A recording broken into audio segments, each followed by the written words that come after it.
what's up everybody? Got a little story here out of Philly. Philadelphia teachers instructed to stop remote instruction due to equity concerns. And this is from Fox 29 Philadelphia. They've got a video of the news. Let's check this out. This is actually from Wednesday. So Marcus, what does this mean for students and their parents? Hi Shayna, hi Jason. This is what it means. Students who are used to engaging with their teachers right now via a potential video conference, they can no longer do that. It's going to leave them to learn with the materials that they have at home. This is a situation that is ever evolving. In what Superintendent William Haidt is calling new language, Philadelphia school teachers have been directed to stop remote instruction over concerns of equity among students. That language and that guidance was based on guidance that we received from the Pennsylvania Department of Education and the Federal Department of Education.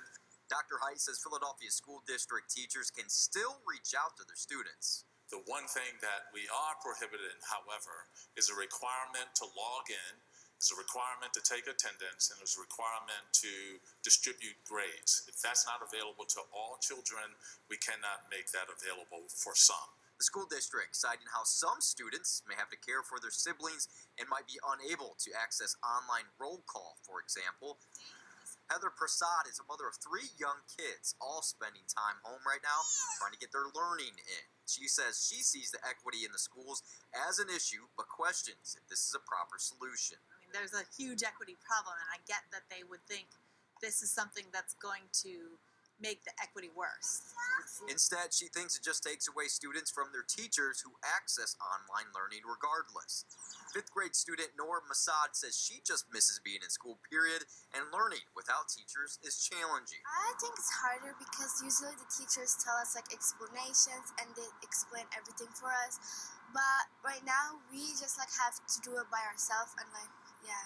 Is it hard? It is kind of hard to be honest. But we're trying to get to it because like we kind of learn through the books and everything. So it's easy and hard at the same time.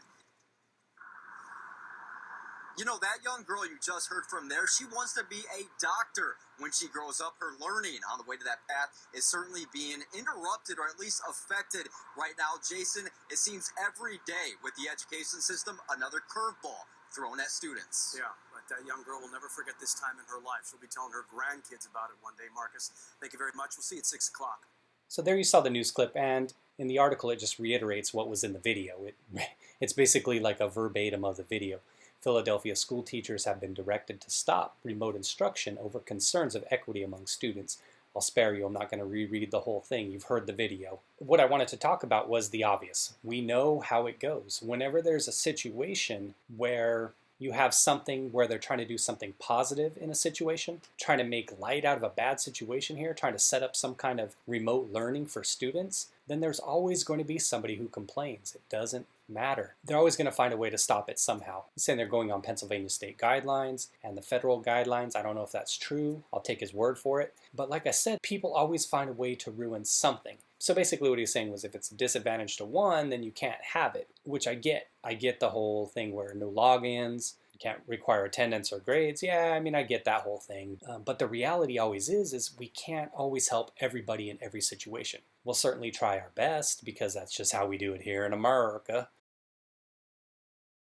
We'll certainly try our best, but what if the benefit were to 80%, 85% of the students? Because that's the percentages in terms of numbers that have internet in-home service. It's really high. Most people have some kind of access to the internet now via home internet connection, smartphone, whatever that may be. What if we could find a way to help 80, 85, 90% of people in a given area at some point? Like I said, you can't always help everybody, but just because you can't help everybody, does that mean we have to scrap a whole program that helps a vast majority of? I would imagine that even though he's citing kind of the state legislature, the federal government, even if that was the case, you'd probably at some point have some parents complaining like, hey, my kid can't access the internet, whatever.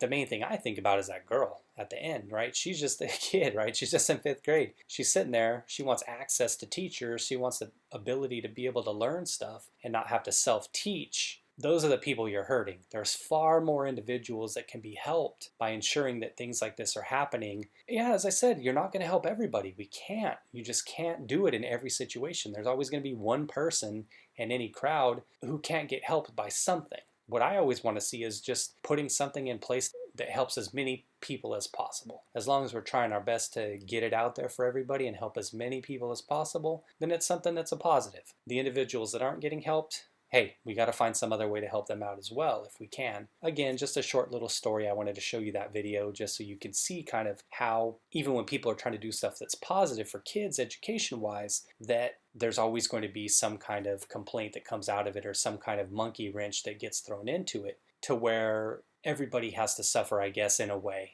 because a few people don't have access to it. So that whole, oh, it's all of us or none of us thing, it doesn't hurt anybody but the kids involved, like you've seen in this story. So those are my thoughts about that video. It's interesting. I don't know if any of you have any of this stuff going on in your area, but if you do, I'd definitely love to hear about it. As always, thanks for watching the video, everybody. Take care.